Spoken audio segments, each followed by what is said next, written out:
Shalom saudaraku yang terkasih dalam Tuhan. Suatu ungkapan syukur kepada Tuhan Yesus jikalau pada saat ini saya boleh lagi diberi kesempatan untuk menyapa saudara-saudara, membagikan berkat rohani pada saat ini. Kiranya dimanapun kita berada, kita tetap ada dalam kekuatan, kesehatan tubuh, bahkan berkat-berkat Tuhan dapat kita alami dalam kehidupan kita setiap harinya. Kebenaran firman Tuhan yang akan kita renungkan bersama terdapat di dalam Yohanes 14, ayatnya yang ke-25 hingga ayatnya yang ke-26. Di dalamnya berkata demikian, "Semuanya itu kukatakan kepadamu, selagi aku berada bersama-sama dengan kamu. Tetapi penghibur yaitu Roh Kudus, yang akan diutus oleh Bapa dalam namaku, Dialah yang akan mengajarkan segala sesuatu kepadamu, dan akan mengingatkan kamu akan semua yang telah kukatakan kepadamu." Saudaraku yang terkasih dalam Tuhan, Roh Kudus memiliki peran yang penting dalam kehidupan kita sebagai orang percaya. Mengapa penting?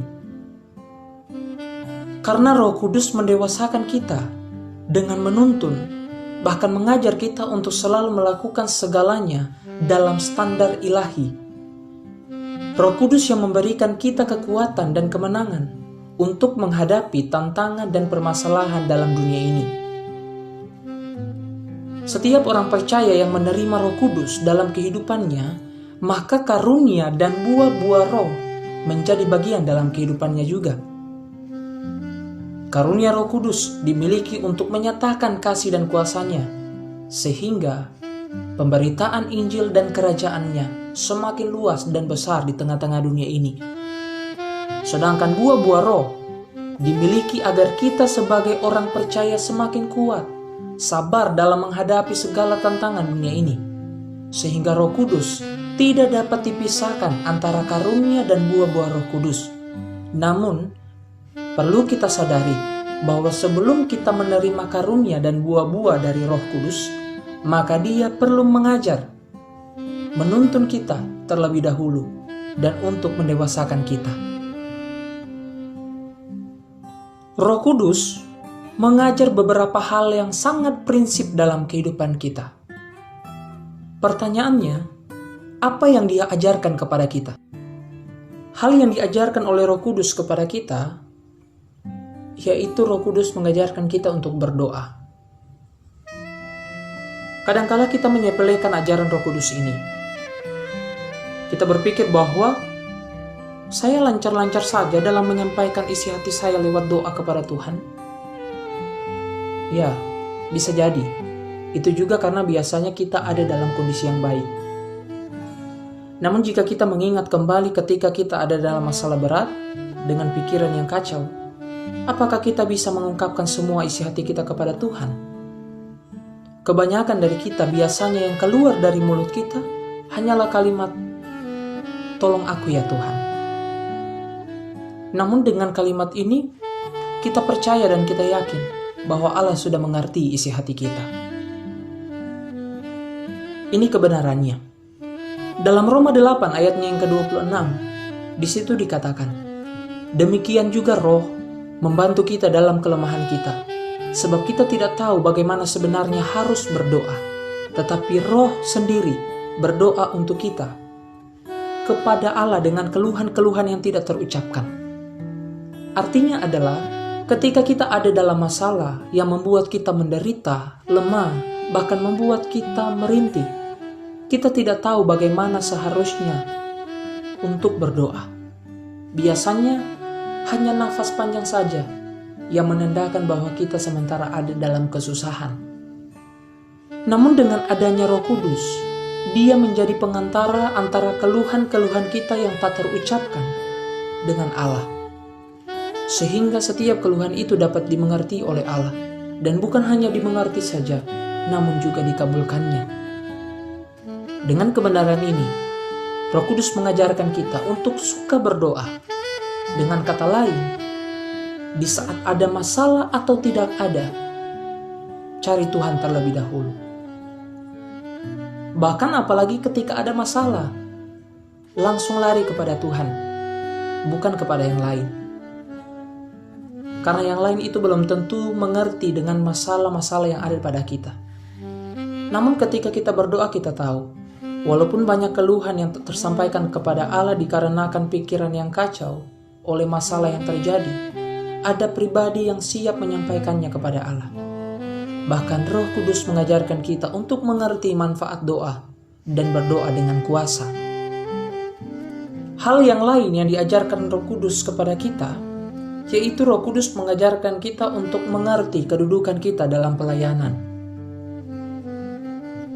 Ada banyak orang yang telah mengemban suatu pelayanan pada saat ini. Namun di sisi lain, masih banyak juga yang belum mengerti kedudukannya sebagai pelayan. Bisa kita lihat, di antara sesama pelayan Tuhan masih ada yang saling menyerang. Masih ada yang saling menjatuhkan.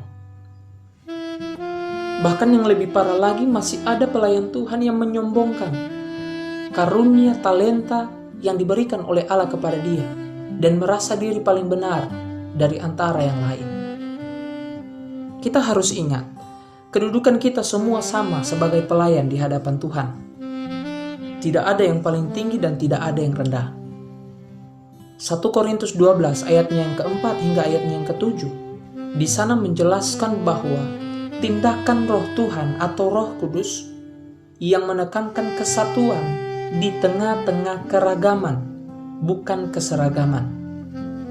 Artinya, Roh Kudus mengajarkan kita bahwa semua pelayan Tuhan memang mempunyai karunia yang berbeda-beda, namun asal karunia itu tetap sama, yaitu dari Allah. Jadi setiap pelayan Tuhan yang diberikan karunia-karunia, tidak sepatutnya karunia itu dipakai untuk meninggikan individu, namun untuk kesehatan seluruh tubuh pelayanan.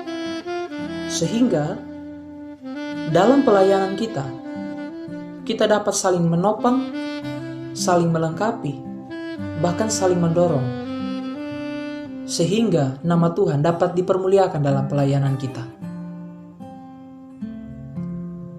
Hal yang ketiga yang diajarkan oleh Roh Kudus kepada kita, yaitu Roh Kudus mengajarkan kita untuk menyadari hak-hak kita. Ketika kita percaya kepada Kristus dan diangkat sebagai anak, maka Dia juga memberikan Roh yang selalu mengingatkan kita tentang hak-hak kita sebagai anak. Namun masih banyak juga orang percaya tidak menyadari tentang haknya. Setiap hak yang akan dia terima dari Allah. Kita juga dapat melihat dari kehidupan mereka yang masih hidup sebagai budak, yaitu budak dosa. Masih banyak juga orang yang hidup seperti orang yang berhutang pada daging, sehingga selalu menuruti keinginan dagingnya. Disinilah Roh Kudus berperan untuk mengingatkan kita bahwa kita bukan lagi menerima roh perbudakan, melainkan roh yang menjadikan kita anak Allah. Dalam Roma 8 ayatnya yang ke-16 hingga ayatnya yang ke-17 berkata, Roh itu bersaksi bersama-sama dengan roh kita. Dengan kata lain, Roh Kudus berbicara jauh di dalam lubuk hati kita bahwa kita adalah anak-anak Allah. Dan jika kita adalah anak-anaknya, maka kita juga adalah ahli waris. Maksudnya orang-orang yang berhak menerima janji-janji Allah, yang akan menerimanya bersama-sama dengan Kristus, yaitu jika kita menderita bersama-sama dengan Dia, supaya kita juga dipermuliakan bersama-sama dengan Dia. Di sini ditegaskan tentang hak anak yang diterima dari bapaknya, yaitu hak untuk menerima hidup yang berkemenangan, berkelimpahan, dan penuh kemuliaan. Namun, banyak anak yang hanya ingin menerima haknya saja, tanpa menjalankan kewajibannya. Sehingga dengan adanya Roh Kudus, Dia juga mengajarkan kita untuk selalu hidup sebagai anak-anak Allah, menjalankan kewajiban sebagai anak, agar hak kita juga dapat terpenuhi. Jadi saudaraku yang terkasih dalam Tuhan, karya pengajaran Roh Kudus sebenarnya masih sangat banyak lagi. dan setiap pengajarannya sangat berperan penting bagi kehidupan kita. Dan untuk dapat menerima pengajaran Roh Kudus dengan maksimal, biarlah setiap kita memiliki sikap hati yang rela dan dengar-dengaran atas setiap hal yang Dia ajarkan. Karena walaupun Roh Kudus terus mengajar, namun kita tidak mau mendengar, maka itu semua akan menjadi sia-sia. Kita juga harus memiliki sikap hati yang siap untuk berubah, mau berkorban dan berjuang, serta selalu mengimani hal-hal yang baik dalam kehidupan kita, bukan hanya menangisi perjuangan. Tuhan Yesus memberkati kita semua. Spirit of Excellence.